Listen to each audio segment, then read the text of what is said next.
بسم الله الرحمن الرحيم.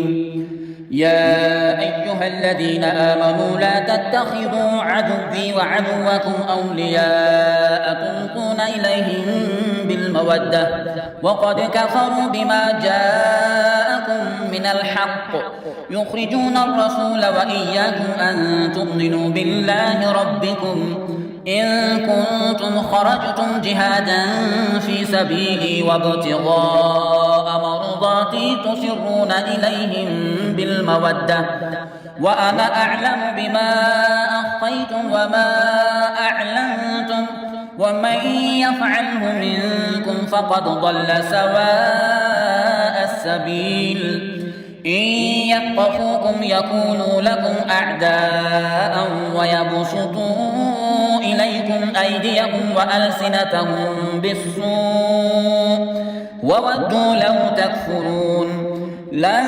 تنفعكم أرحامكم ولا أولادكم يوم القيامة يفصل بينكم والله بما تعملون بصير.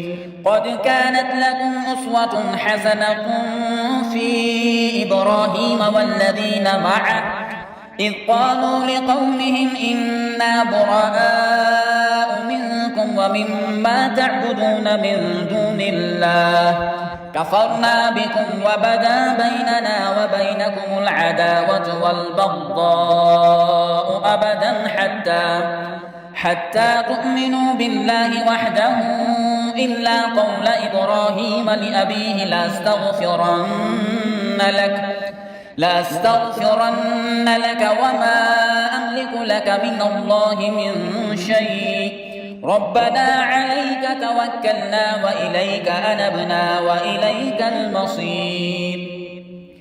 ربنا لا تجعلنا فتنة للذين كفروا واغفر لنا ربنا إنك أنت العزيز الحكيم. لقد كان لكم فيهم أسوة حسنة لمن كان يرجو الله واليوم الآخر ومن يتول فإن الله هو الغني الحميد. عسى الله أن يجعل بينكم وبين الذين عاديتم منهم مودة والله قدير والله غفور رحيم. لا ينهاكم الله عن الذين لم يقاتلوكم في الدين ولم يخرجوكم من دياركم أن تبروهم وتقسطوا إليهم إن الله يحب المقسطين. إنما ينهاكم الله عن الذين قاتلوكم في الدين وأخرجوكم من دياركم وظاهروا على إخراجكم أن تولوهم ومن يتولهم فأولئك هم الظالمون. يا أيها الذين آمنوا إذا جاءكم المؤمنات مهاجرات فامتحنوهن الله أعلم بإيمانهن فإن علمتموهن مؤمنات فلا ترجعوهن إلى الكفار لا هن حل لهم ولا هم يحلون لهم وآتوهم ما أنفقوا ولا جناح عليكم أن تنكحوهن إذا آتيتموهن أجورهن ولا تنفقوا بعصم الكوافر واسألوا ما أنفقتم وليسألوا ما أنفقوا ذلكم حكم الله يحكم بينكم والله عليم حكيم. وإن فاتكم شيء من أزواجكم إلى الكفار فعاقبتم فآتوا الذين ذهبت أزواجهم مثل ما أنفقوا واتقوا الله الذي أنتم به مؤمنون.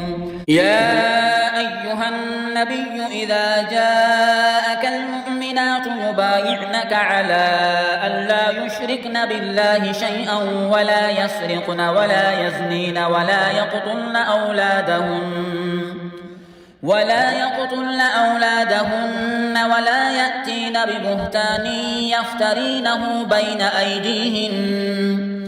بين أيديهن وأرجلهن ولا يعصينك في معروف فبايعهن واستغفر لهن الله إن الله غفور رحيم. يا أيها الذين آمنوا لا تتولوا قوما غضب الله عليهم قد يئسوا من الآخرة كما يئس الكفار من أصحاب القبور.